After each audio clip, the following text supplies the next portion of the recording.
Vamos a empezar esta primera unidad, el módulo número 1 de este curso de estadística con Yamovi, con aplicaciones a la bioestadística, con estos temas que son la exploración univariante y multivariante.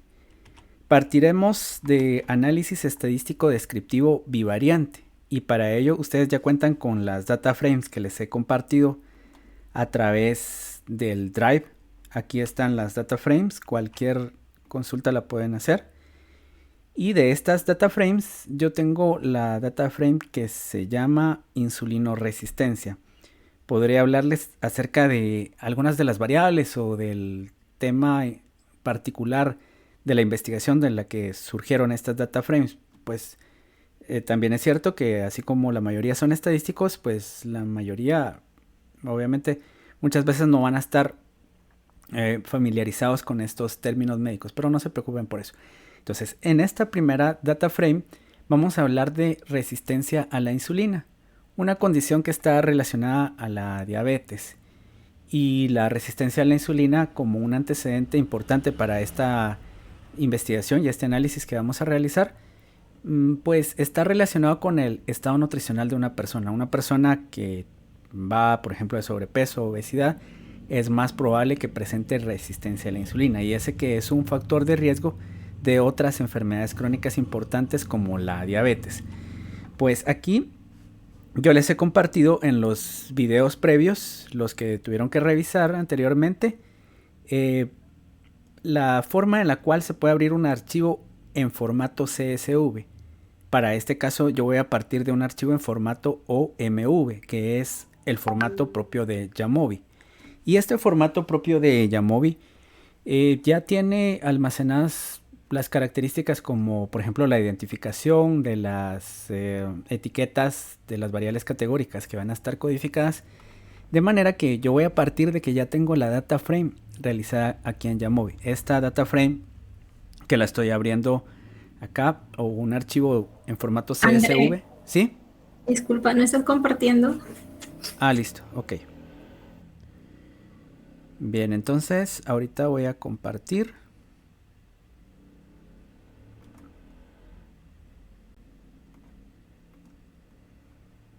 Gracias.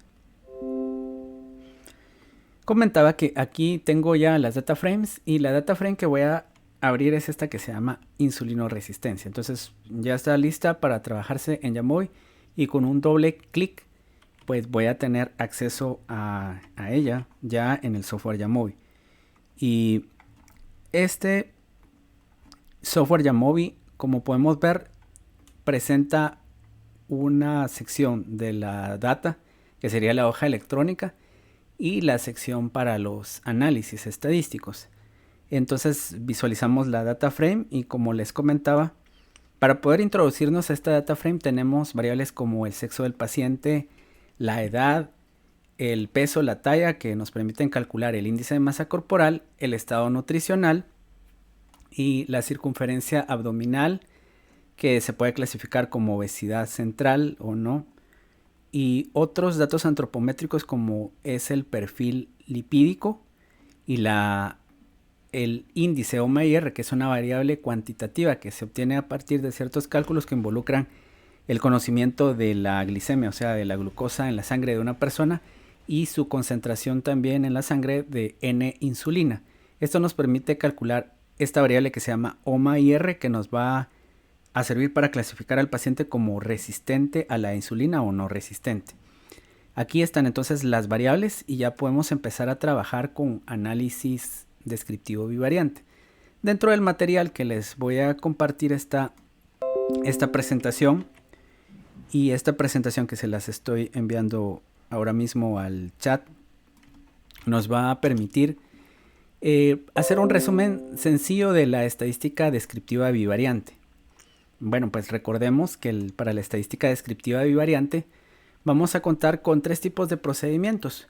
Los procedimientos bivariantes, donde se involucran a dos variables cuantitativas, esto es la correlación, cuando tenemos dos variables cualitativas o categóricas, y esto sería el análisis de asociación, y por otro lado el análisis de diferencia en el cual tenemos una variable cualitativa y otra cuantitativa.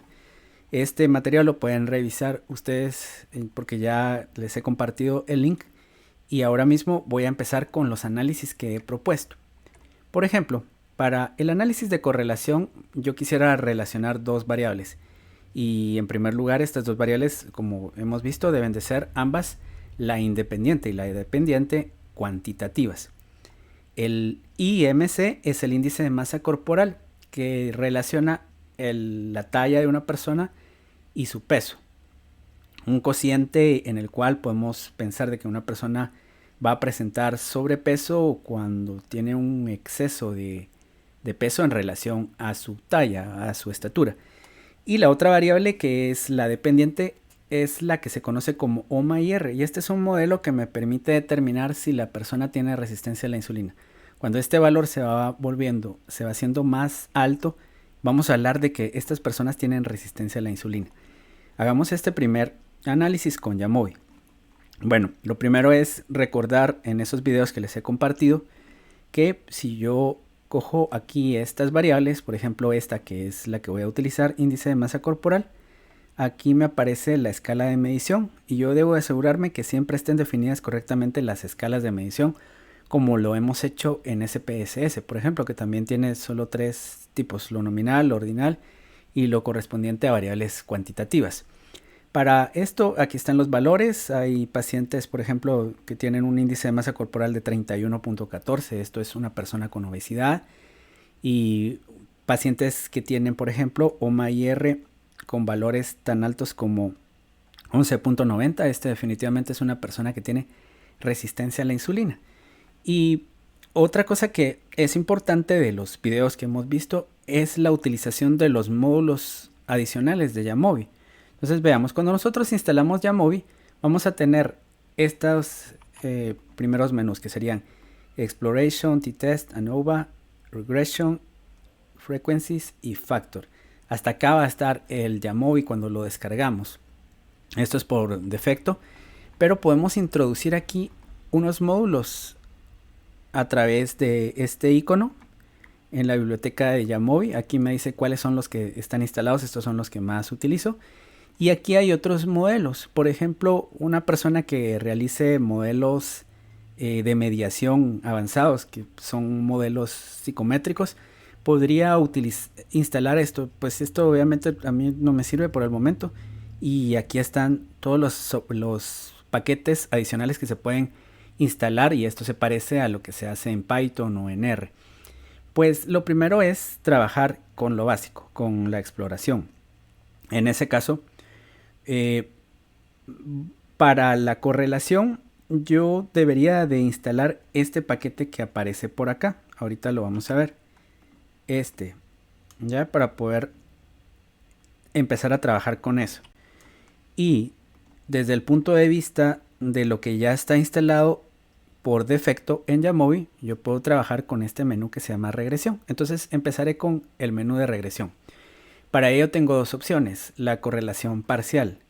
En la correlación parcial yo voy a tomar las dos variables cuantitativas de interés, que sería el índice de masa corporal y el OMA-IR. Vean, trabaja como un SPSS y aquí ya tengo el resultado del índice de masa corporal, que sería 0.383, el coeficiente de correlación para estas dos variables. Como tenemos un valor positivo, llegamos a la conclusión de que a medida que aumenta el valor promedio del OMA-IR, también va a aumentar el valor promedio del índice de masa corporal. De esta cuenta, nos tocaría revisar un análisis gráfico. Veamos qué otras opciones nos presenta. Si nosotros bajamos por acá, aquí solo nos presenta la opción de marcar las correlaciones significativas y tenemos la opción del coeficiente de Spearman y el Kendall, además de Pearson. Aquí los pueden visualizar todos. Vamos a ver cuando ya tengamos más resultados cómo se van a exportar estos resultados. Aquí tenemos entonces, desde el punto de vista solo descriptivo, este valor del Pearson de 0.383 y para la RO de Spearman un valor un tanto más alto, que sería 0.428. Ambos coinciden en que es una relación directa es decir, un símbolo positivo. Ya tenemos eso por acá y vamos a ver qué más opciones nos presenta. Siempre en el menú de regresión vamos a buscar esta otra opción que es Correlation Matrix. Y ahí podemos agregar el índice de masa corporal, otra vez el OMA-IR, y podemos agregar otras variables que nos podrían interesar, como por ejemplo la edad de las personas. ¿Será que la edad se relaciona con alguna de estas dos variables? Y aquí tenemos entonces una matriz de correlaciones, donde vemos que la correlación entre la edad y las otras variables con las que se está trabajando son correlaciones débiles, y si bien esta es indirecta, también sigue siendo de débil a nula, al igual que la que tiene la edad con el índice de masa corporal. Ahí están esas correlaciones que no son importantes. Luego, entonces, vamos a trabajar con los plots, y aquí está la matriz de correlaciones, y podemos elegir aquí algo que nos va a servir para determinar cuál es la distribución de probabilidad de estas dos variables. Y aquí vemos que, por ejemplo, el índice OMA-IR tiene una distribución bastante sesgada. Esa distribución no es normal si hacemos un diagnóstico rápido con esto. La edad sí tiene una distribución normal. Vean, aquí está la edad, aquí está el OMA-IR y aquí tenemos el índice de masa corporal. De manera que si queremos relacionar índice de masa corporal con esta variable que para nada es normal, debemos acudir entonces no a Pearson, sino que al coeficiente de Spearman.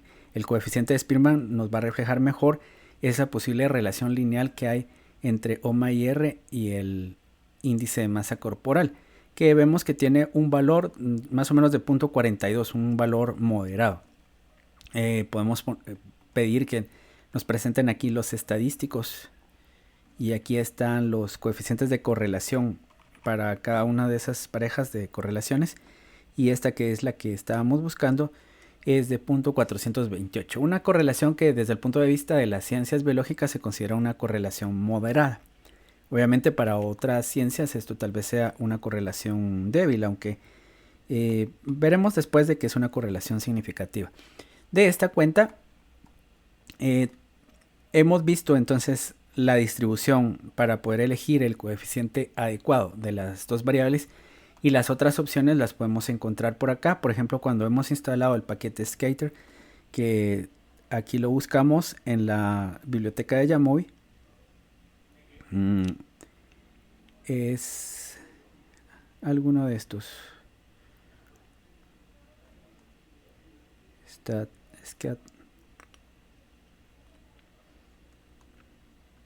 ver, de los instalados. Sí, yo lo tengo como instalado seguramente porque ya, entonces por eso ya no aparece del otro lado. Aquí está, SCATR. Este es el paquete del paquete adicional, el primero con el que voy a trabajar. Y entonces aquí hago una exploración, y el comando scatterplot me permite hacer ese mismo análisis. Índice de masa corporal en el eje Y el OMA-IR en el eje X, y OMA-IR en el eje Y, porque este lo estoy definiendo como una variable dependiente, aunque pues sabemos que la correlación nos habla de relaciones simétricas. Y vean, aquí yo puedo marcar entonces las densidades, y lo mismo, llego a la conclusión que la variable OMA-IR que está en el eje Y, no presenta una distribución normal. Por eso la mejor opción para poder describir esta relación va a ser una relación a través de este estadístico que se llama Rho-Spearman. Puedo tener otras opciones como el FlexPlot. Aquí está FlexPlot. Y lo mismo, este es otro paquete que pueden instalar a través de los módulos. Y para ello yo voy a hacer el mismo análisis, pero ahora, bueno, voy a hacer otro análisis. El índice de masa corporal relacionado con la edad, que estas dos variables son de tipo, son normales. Pero vemos que si es que hubiera alguna relación, y es una relación muy débil, esa relación no sería lineal. Entonces podemos hacer aquí diversos diagnósticos y poder buscar otras opciones que me permitan y que nos van a servir para hacer modelos de regresión, que es lo que vamos a ver en el módulo número 3 y por el momento voy a dejar esto por acá. Ahora vamos a trabajar con un análisis de asociación. Estado nutricional, que es una variable ordinal que tiene 4 categorías, y resistencia a la insulina, que es una variable dicotómica, nominal. Para ello, las opciones con las que cuento, las opciones que no involucran instalar paquetes adicionales, de ellas está, vamos a ver, cross tables, así aquí está. En el menú frecuencias van a encontrar este de las tablas de contingencia para variables independientes. Un clic por acá y estoy usando la misma data frame, de manera que tengo estado nutricional por acá en filas. Por convención epidemiológica, la variable independiente en una tabla de contingencias se va a colocar en las filas y la variable de respuesta, que sería la resistencia a la insulina, en las columnas. Aquí la pregunta es si la resistencia a la insulina, y esto es su porcentaje, va a variar en función de si la persona presenta estos diferentes estados nutricionales.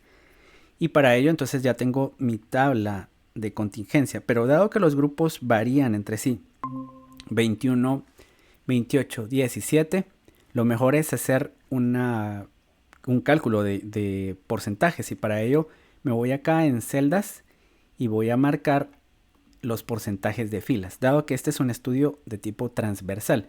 Los estudios de cohortes también, sus porcentajes deberían de calcularse por filas, y en los de casos y controles podemos presentar los porcentajes de columnas. Eso pues está también en uno de los videos de mi canal de YouTube, el cual les voy a compartir. Pero veamos aquí la interpretación de esta tabla. Entonces vemos, la insulinoresistencia aparece en esta columna. ¿Cuál es la frecuencia de resistencia a la insulina en las personas que tienen estado nutricional normal? 4.8%. En personas con sobrepeso, 3.6%. Pero en personas con obesidad 1, la mitad de ellos tienen resistencia a la insulina. Asimismo, en obesidad 2, la frecuencia es mucho más alta que la correspondiente a estos dos estados nutricionales. Si hacemos posteriormente una prueba de significancia, vamos a encontrar que hay una diferencia en esas proporciones, pero desde el punto de vista descriptivo, que es lo que nos interesa por este momento, vemos que sí, que las personas con obesidad van a presentar prevalencias más altas de resistencia a la insulina. Aquí ya aparece el valor P, por el momento no interesa eso. Y ahora tenemos dentro de los paquetes adicionales este que se llama Clinical Path Comparisons, y este tiene una función que se llama Cross Tables. La función Cross Tables va a trabajar de la misma manera. Tenemos estado nutricional como la variable agrupadora, aquí ahora le están llamando Grouping Variable, y tenemos la variable de respuesta insulinoresistencia. Y aquí está. Entonces vean, esto es muy similar. Nos dice las proporciones. Bueno, aquí está usando solo un decimal, pero la proporción de resistencia a la insulina es aproximadamente el 50% en obesidad grado 1 y en obesidad grado 2 de un 40%, y aquí están los conteos en función del total por grupo. Tenemos 21 personas en estado nutricional normal, 28 en sobrepeso, y de esas 28 una tiene resistencia a la insulina. Otra vez aparecen los test estadísticos que por el momento no nos interesan porque estamos centrándonos en la parte descriptiva. Bueno, luego vamos a ver otra opción que sería el análisis de diferencia, y esto es una variable numérica, se va a resumir a través de una media o una mediana y se va a comparar en diferentes grupos. Para ello tengo el índice de masa corporal, que es cuantitativo, lo voy a comparar entre aquellos que tienen resistencia a la insulina y entre quienes no la tienen. Aquí lo mismo, voy a elegir las funciones de exploración y para ello voy a buscar descriptivos, ¿sí? Descriptivos otra vez, y aquí tengo estas opciones que serían el índice de masa corporal en variables, y split by va a tener la variable agrupadora, es decir, la variable categórica. Entonces vean, rápidamente nosotros reconocemos las variables por su escala de medición con estos iconos. La variable cuantitativa por acá y la categórica, que podría ser ordinal o nominal, por acá. Y Jamovi ya me da la opción de cuáles podría yo incluir acá. Y aquí me dice que deberían de ser variables nominales, aunque también las ordinales podrían trabajar ahí. Y para ello, bueno, entonces ya tengo en primer lugar los estadísticos, que los puedo seleccionar aquí. La media, la mediana. Pero antes de hacer eso, me voy a adelantar a un tema que es la evaluación de la normalidad de los datos a través de pruebas únicamente descriptivas. Por ejemplo, aquí en los plots voy a elegir el qqplot, y si estamos pensando que estas líneas de referencia hacen una referencia a la distribución normal, los puntos, que son las observaciones de la variable de respuesta cuantitativa, en este caso el índice de masa corporal, deberían de estar sobre la línea o lo más cercano a la línea para estar hablando de distribuciones normales. Para este caso vemos algunas variaciones, desviaciones de la normalidad, sobre todo en el grupo que no tiene resistencia a la insulina. Pero en general vemos que la distribución de esas variables es aproximadamente normal. Puedo hacer pues estos histogramas para saber qué tan sesgadas están esas distribuciones, y si bien podemos ver que no son que se parecen a una campana de Gauss, pues hay ciertos sesgos, pero podríamos trabajar con esos sesgos y pensar que estas variables se distribuyen de forma normal, o esta variable índice de masa corporal se distribuye de forma normal en ambos grupos. Yo puedo hacer este mismo análisis sin hacer el agrupamiento. Y aquí tengo la variable índice de masa corporal, cómo se va distribuyendo. Veo que la curva es algo leptocúrtica con este apuntalamiento que presenta por acá. Pero en general su distribución parece ser normal. Aquí le puedo agregar la densidad, la función de densidad, y veo que de hecho sí está un tanto sesgada, ¿verdad? Esto no es tan simétrico. Y obviamente puedo buscar los estadísticos de skewness y kurtosis, que sería el coeficiente de simetría y la kurtosis, que van a presentar valores que están dentro de un rango de -1 a +1 o -1.5 a +1, y por lo tanto nos van a estar hablando de que la distribución es simétrica en general. Y si bien tiene cierta kurtosis, esa kurtosis es aceptable para una distribución normal. También obviamente voy a hacer la comparación de la media y su mediana, y veo que tienen valores muy similares. Eso también me dice que los datos podrían ser normales. Y finalmente la comparación de la desviación estándar con la media. Si la desviación estándar es un valor del tamaño de la media o mayor incluso, esta distribución podría ser normal. O si tenemos una varianza o dispersión muy pequeña en comparación a la media, eso tampoco podría ser normal. Entonces aquí tenemos que la desviación estándar de 4.53 en relación a este 27.7 nos está hablando de una distribución que más o menos es normal. Es así que ya sabemos que este índice de masa corporal, cuando lo vamos a comparar entre los pacientes que tienen resistencia a la insulina y los que no lo tienen, posiblemente la mejor opción es utilizar la media, porque la distribución parece ser normal. Voy a quitar aquí algunos de estos estadísticos y no me interesan los cuartiles, solo la desviación estándar, y no quiero valor mínimo y máximo, ni la kurtosis, porque eso solo fue algo diagnóstico. Y aquí está entonces el cuadro que me dice que la media del índice de masa corporal en los resistentes a la insulina es de 31.9 y en los no resistentes es de 27. Y obviamente esto lo vamos a complementar con un gráfico de boxplot que tenemos por acá, el cual podemos agregarle también un gráfico de violín aquí mismo y los datos. Y ahí están los datos. Entonces vean qué interesante, porque al hacer todo esto tengo una comprensión más completa de la variable de respuesta y su distribución. Como recordamos, pues nos interesa evaluar la normalidad de variables cuantitativas. Eso no aplica para las cualitativas, no hay eso.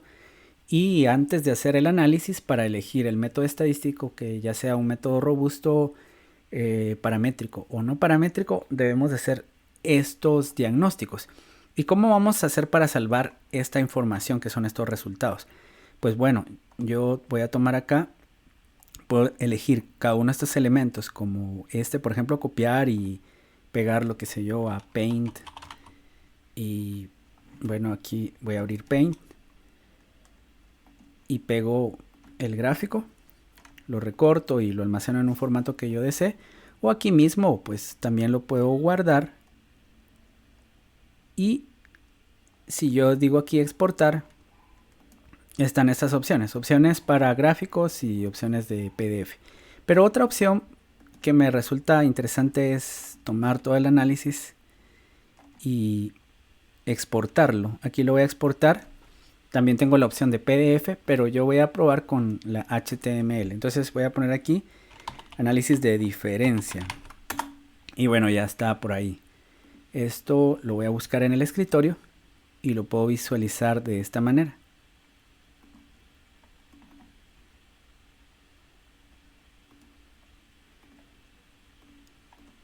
Aquí está el análisis de diferencia. Bien, entonces estos gráficos que tenemos aquí nos dan una comprensión más completa de la variable. Vemos que, por ejemplo, la distribución aquí es bastante normal. Aquí es más o menos, pero en general lo podemos trabajar como una distribución normal.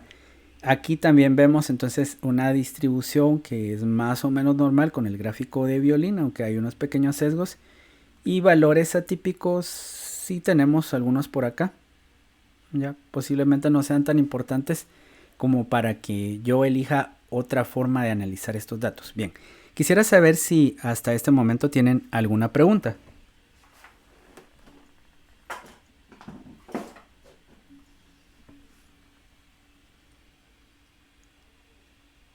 ¿No?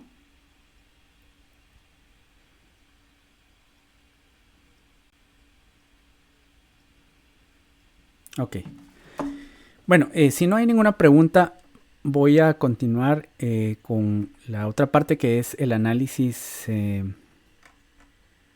multivariante, un clúster de K-medias. Y para ello... Sí, sí, No sé si podría participar. sí, claro. Cuéntame. Cuando se hace un estudio, entre una variable dependiente numérica y una variable independiente categórica, Ajá. claro que supuesto que hay que probar la normalidad en cada uno de los grupos de la variable dependiente. Ajá. Mi preocupación es el tamaño de muestra por grupo. ¿Hasta Ajá. cuánto más o menos se debe asumir como para probar la normalidad de la variable dependiente por grupo? Ah, ok. Bueno, esta es una buena pregunta porque no hay una respuesta que nos resuelva todos los casos, ¿verdad? Si yo estoy hablando, por ejemplo, de métodos gráficos, aquí hice una simplificación. En este grupo que tengo 56 datos, bien me pueden servir un histograma o un análisis de Shapiro-Wilk. Esto podría ser concluyente para este grupo de 56 individuos. Para este otro grupo en el cual solo tengo 10 datos, posiblemente la evidencia, ya sea descriptiva, basada en gráficas, o en un test de Shapiro-Wilk, no sea lo suficientemente contundente para llegar a la conclusión que la variable se distribuye de forma normal. Si bien podemos trabajar solo con las observaciones sin hacer la comparación de la distribución por grupos y tener para este caso 66 datos y ya no 10 y 56, podemos saber que la variable en general se distribuye de forma normal o no normal. Esto podría ser para la variable, por ejemplo, O-R. No voy a hacer la comparación por grupos. Esta es otra. Lo que quiero saber únicamente es la distribución de probabilidad. Ok, con 66 datos yo podría confiar en un histograma. Eso está bien, un histograma con el cálculo, con la comparación de la media y la mediana. E incluso puedo trabajar con el test de Shapiro-Wilk. Obviamente, al hacer las comparaciones entre grupos, si yo lo que quiero es comparar el O-R en 4 grupos, ahí los grupos están reduciendo a estas cantidades que serían 21, 28, 10 y 7. Estos grupos que solo tienen 10 y 7 valores van a ser problemáticos si yo quisiera hacer una conclusión de la distribución de probabilidad de la variable de respuesta en estos grupos porque son muy pequeños. Se recomendaría que los grupos tuviesen pues un tamaño de muestra para concluir acerca de la normalidad mayor a 10, ¿verdad? 10, entre 10 y 20 es un valor que está bien. Por ejemplo, cuando estamos trabajando con diseño de experimentos y nos piden sacar conclusiones de la normalidad de los supuestos con base a los grupos, y cuando tenemos muestras tan pequeñas como, por decir algo, 6 réplicas por grupo, eso la verdad es que no es correcto evaluar la normalidad y los supuestos de normalidad, incluso de homocedasticidad, sacar conclusiones de esas cantidades tan pequeñas. Para ese caso yo prefiero usar todas las muestras, que muchas veces también en el análisis de experimentos son pequeñas, y concluir ya no por la comparación entre grupos. Otra opción es, si ya se tienen otros conocimientos acerca de esa variable de estudios anteriores, por ejemplo, si yo trabajo en un laboratorio donde estoy evaluando la resistencia de un material, pero para el experimento yo solo cuento con, por decir algo, 6 réplicas en 3 grupos, las conclusiones que tenga la normalidad ahí no van a ser posiblemente válidas. Pero si se ha trabajado con esa variable de la resistencia de ese material y ya se tienen datos históricos, entonces yo sí podría basar mis conclusiones acerca de la normalidad de los datos con un conjunto de datos histórico que va a ser mucho más grande. Eso es lo que puedo decir por el momento. Se podría recomendar en estos casos, no sé cuál es tu opinión, se podría recomendar cuando se tienen muestras muy pequeñas, mejor aplicar pruebas no paramétricas. Pruebas no paramétricas. Esa es una de de los planteamientos que usaban algunos libros de estadística no paramétrica, como el de Siegel. Y recuerden que también están los que les llaman métodos de distribución libre, que aparentemente no necesitan ningún supuesto. Una opción, pero esto solo nos da una visión exploratoria de esto, es usar métodos no paramétricos, como tú bien dices. Y eso está bien en el otro sentido de que queremos tener un alcance exploratorio, y sí podríamos utilizar muestras métodos no paramétricos. Eso sería una buena opción. Aparte que nos dice la literatura también que cuando no se conoce la distribución, porque es imposible aplicar pruebas de normalidad que sean fiables, entonces usemos métodos no paramétricos. Sí, es una buena opción. Gracias, gracias. Ok, bien, ahora vamos a trabajar con lo que se conoce como estadística multivariante, el clúster de K-medias. Para ello voy a ir acá a los data frames y voy a utilizar esta variable que se llama BSAP cluster y componentes principales. Aquí cuento ya entonces con las variables con las que voy a trabajar. Este es un clúster, un método de agrupación. Voy a partir de la idea de que yo no he clasificado a estos pacientes y quisiera tener criterios para hacer una clasificación. Todos estos pacientes son pacientes que presentan pancreatitis aguda, una condición aguda que tiene relación con una afectación multisistemática, y estas personas en general están muy mal y requieren de cuidados intensivos, cuidados críticos. Aquí están las variables, son variables bioquímicas, unas que miden por ejemplo la función renal como la creatinina, el BUN que también mide función renal, otras que podrían estar hablando de signos como la presión arterial sistólica, diastólica, procesos inflamatorios agudos como la PCR y así. De esta manera aquí están las variables con las que vamos a trabajar. Voy a cerrar estos. A veces es mejor cerrar la variable, la data frame anterior, y trabajar entonces y volver a abrir el archivo. Ok, aquí para ello he de instalar este paquete que se llama Snow Cluster. Ya esto siempre en los módulos y K-Means Clustering Method.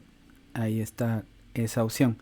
Esta opción que es un algoritmo bastante sencillo de aprendizaje no supervisado y que es un clúster no jerárquico. Tiene esas características. Si lo analizamos desde el punto de vista de Machine Learning o de la estadística, tiene esas dos características. Aquí están todas las variables y las vamos a ingresar acá.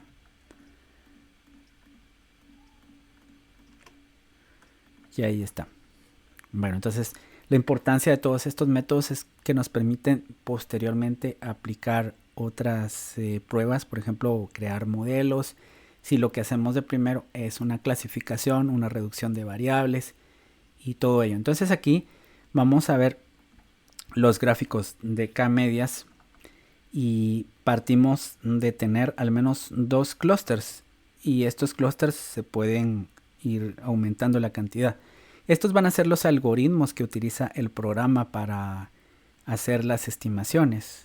Y las variables, en primer lugar, dado que tienen unidades muy dispares, las vamos a estandarizar. Aquí le damos un clic, estandarizar, y nos aparecen, por ejemplo, los clúster 1 y 2. Y para cada una de las variables nos aparecen aquí los centroides, que por el momento pues solo nos están hablando de cómo se relacionan con cada uno de estos clústeres. Y vamos a ver aquí los símbolos también. En los plots podemos solicitar el número óptimo de los clústeres. Y si bien yo puedo visualizar aquí este gráfico, tengo aquí este que está basado en la estadística de GAP.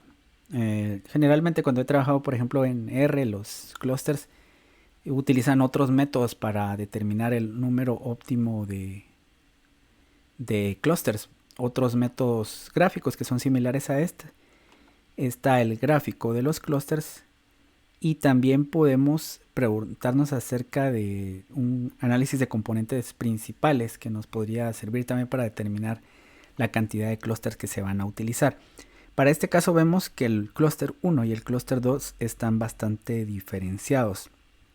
Podemos pensar que la distancia que existe entre uno y otro clúster nos va a servir para determinar la cantidad de clústeres que se podrían utilizar.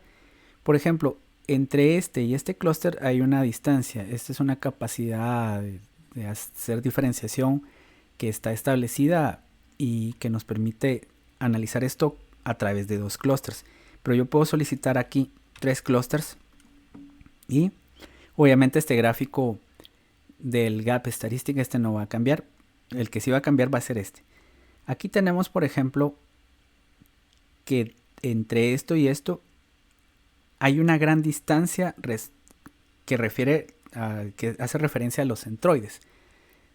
Si hay una gran distancia, entonces sí podemos saber de que esos grupos van a estar diferenciados bastante entre sí. Con el tercer clúster hay cierta distancia entre este y otro. Obviamente estos gráficos no van a ser definitivos para decirme UC2 o UC3. Siempre debe haber un criterio y utilizar más gráficos debería ser una opción. Lamentablemente por el momento solo tenemos este gráfico que contiene el gap estadístico. Vemos acá, por ejemplo, que la distancia que hay entre el segundo y el tercer clúster pues es una distancia considerable. Pero ya entre 3 y 4 ya no vemos una distancia tan grande, ni entre 4 y 5. Entonces yo podría decir de que para fines de separar a los pacientes y clasificarlos, yo puedo utilizar no 2 sino que 3 clústeres. Ya a partir de 4 y 5 ya no parece haber tanta diferenciación entre las características de estos pacientes. Recordemos que aquí están las observaciones y que estos clústeres han sido formados a través de las distancias que existen entre los centroides correspondientes a las variables que se están utilizando por acá.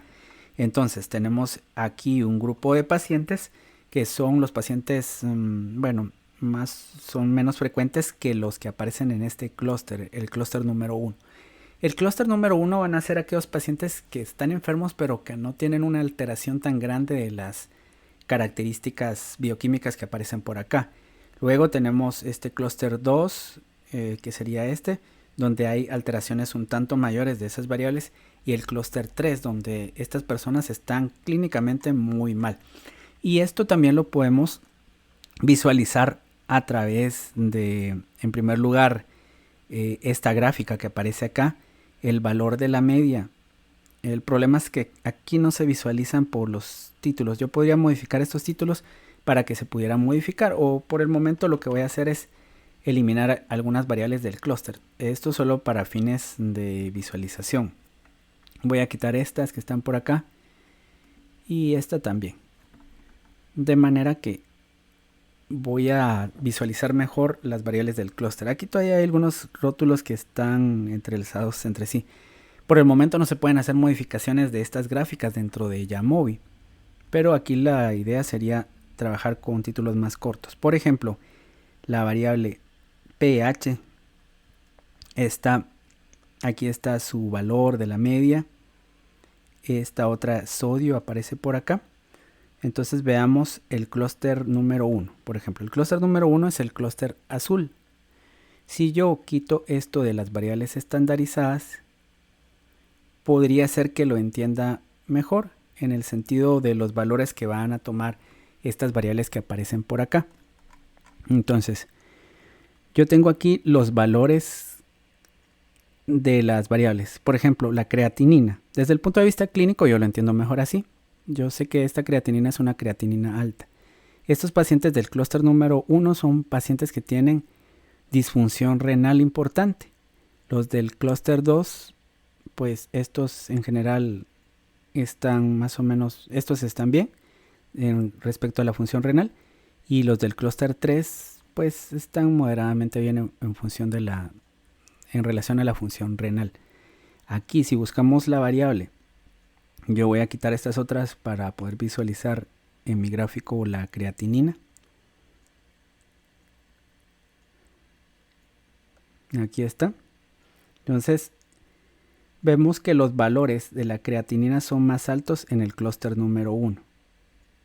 Para esta otra variable que aparece acá, que es LDH, hay una diferenciación mucho más clara. Pero recordemos que aquí estamos trabajando en las unidades originales.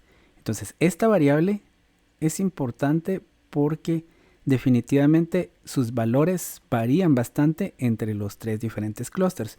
Si ahora regreso a los valores estandarizados para tener todo en las mismas unidades, entonces voy a buscar la LDH por acá. Aquí ya no se mira tanto esa diferenciación porque estamos utilizando valores estandarizados. Y lo mejor es utilizar los valores estandarizados. Es decir, nosotros hacemos un análisis exploratorio con las unidades normales, pero después estandarizamos todo esto. Vemos, por ejemplo, que aquí está la LDH, que sigue teniendo valores muy diferentes para estas personas del clúster número 3, y la diferenciación es bastante pronunciada de los pacientes que están en el clúster 1 y 2. Bueno, entonces esto me permite hacer una diferenciación de los pacientes en función de las variables que tenemos aquí.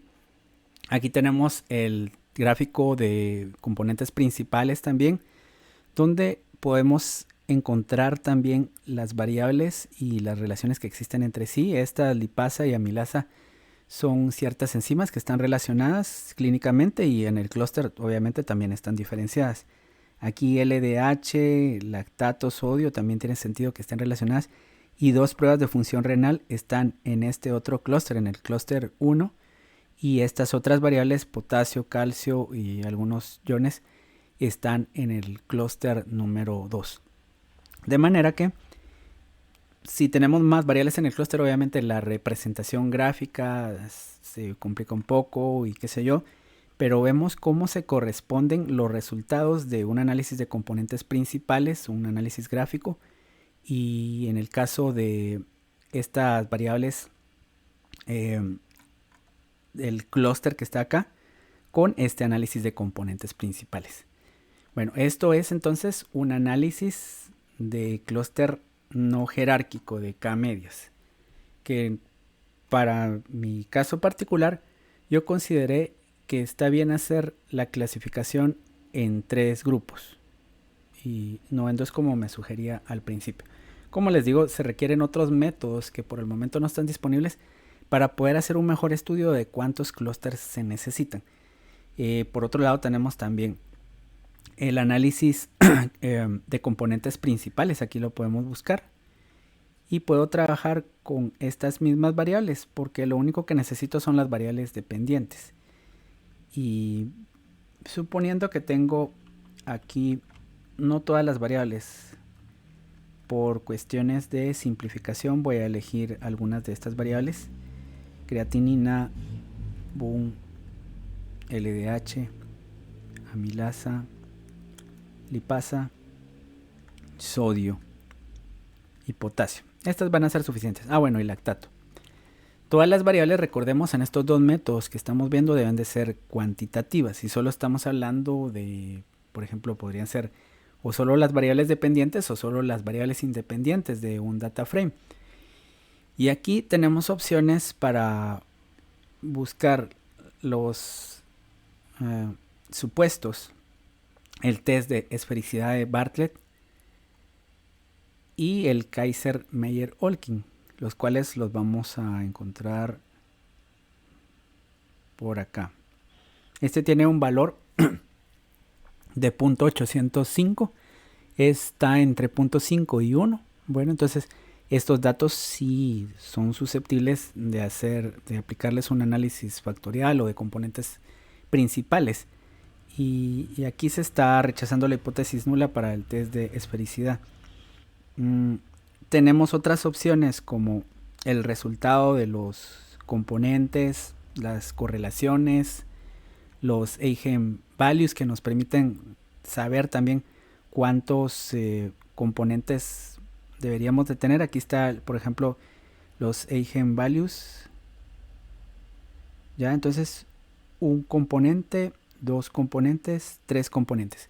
Aparentemente aquí, según estos resultados, podemos usar hasta 3 componentes, que esto es cuando el eigenvalue va a ser mayor a 1. Hasta ahí vamos a dejar la cantidad de componentes que vamos a utilizar. Si yo agrego estas otras variables que aparecen por acá, obviamente es probable que vayamos a tener más componentes principales. Pero para este caso hemos elegido 3 a través del método del eigenvalue. Aquí aparece este otro gráfico que nos habla también de cómo podemos ir haciendo la selección de los componentes. Aquí los datos, que sería 1, 2, hasta 3, tenemos un eigenvalue mayor a 1. Y este que está muy cercano a 1, que podría ser que utilicemos todavía un cuarto componente.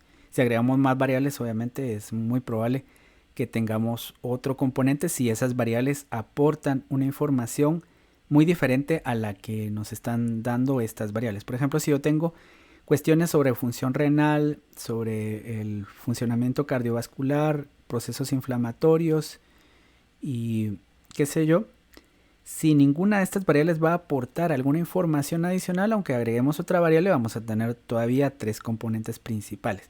Pero si por ejemplo esta variable glóbulos blancos tal vez no tiene nada que ver con estas otras, entonces podría ser que me permita, y las plaquetas también, esas dos variables, voy a ver qué sucede si ya requiero un componente adicional.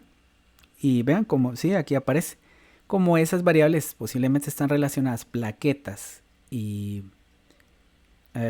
glóbulos blancos, ya están en otro nivel de explicación que requiere un componente principal adicional, porque este eigenvalue es mayor a 1.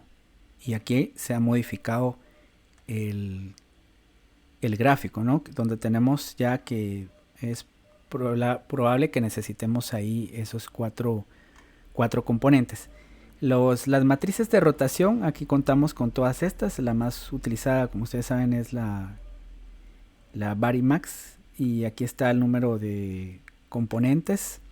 Bueno, entonces esto es las opciones que tiene para hacer análisis de componentes principales.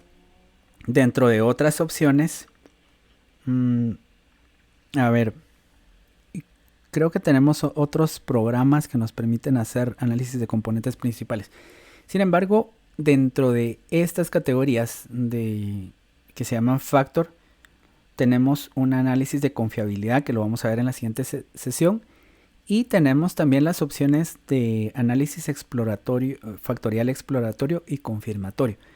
Para esa sesión va a colaborar uno de los participantes, un amigo que está recibiendo este curso, con estos dos temas. Pero por el momento hemos visto estas opciones que están por acá.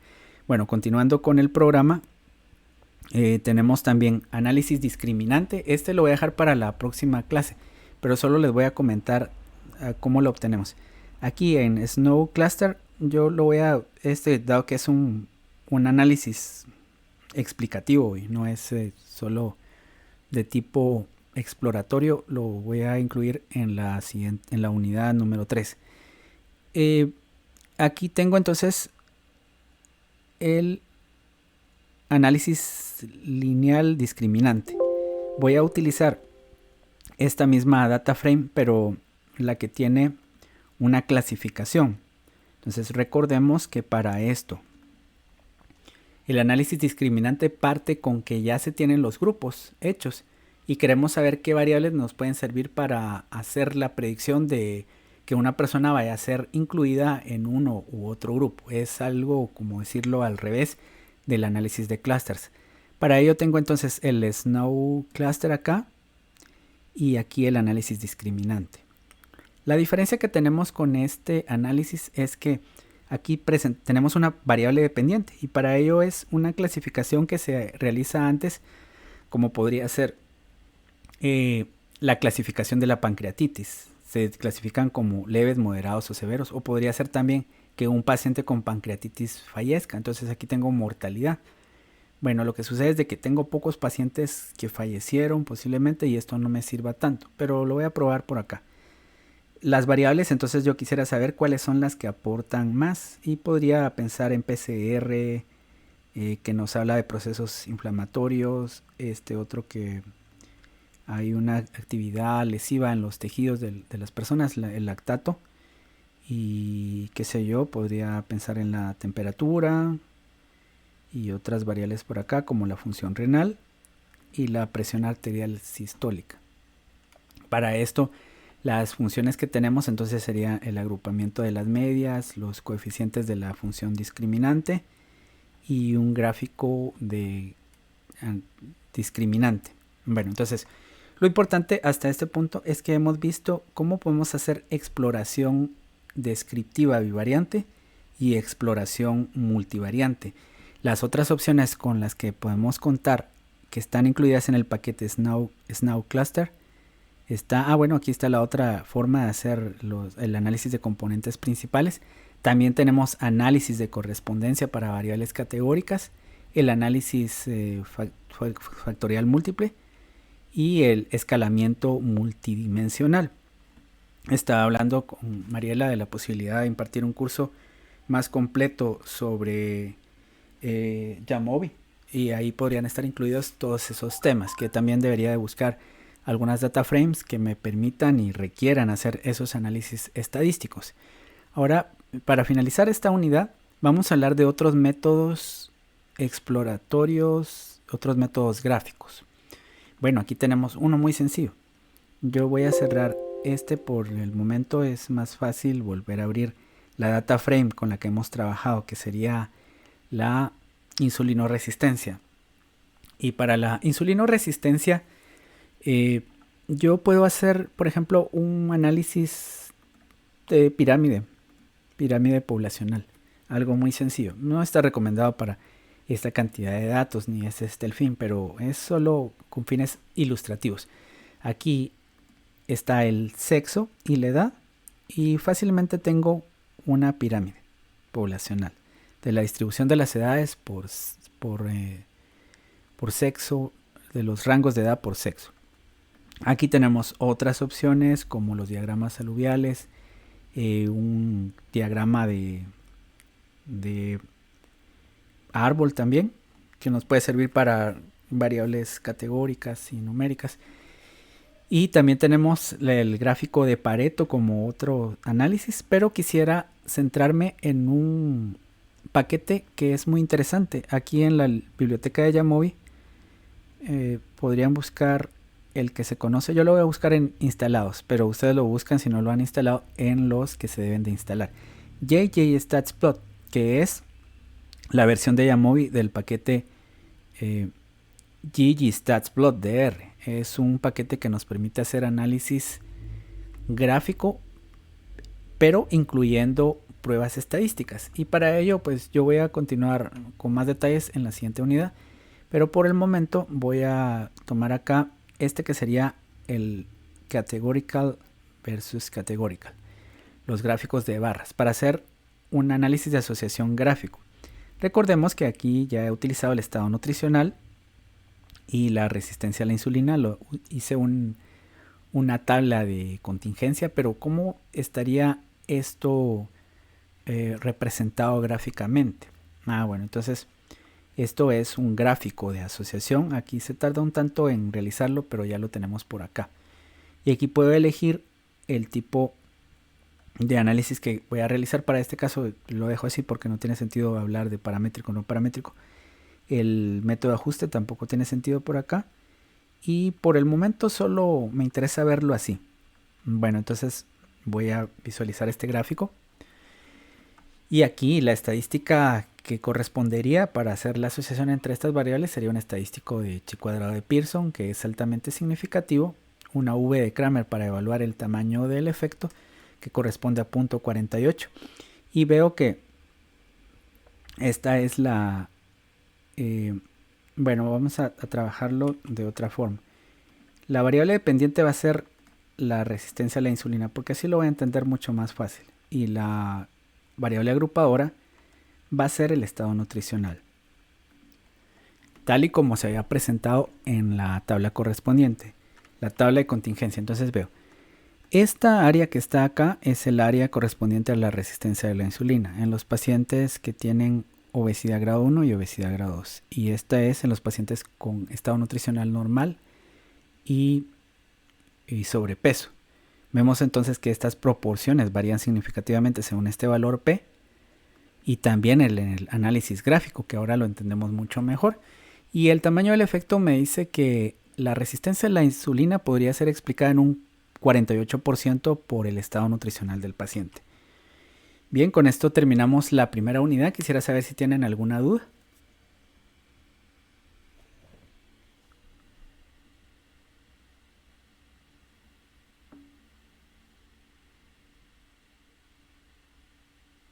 ¿Algún comentario, alguna inquietud?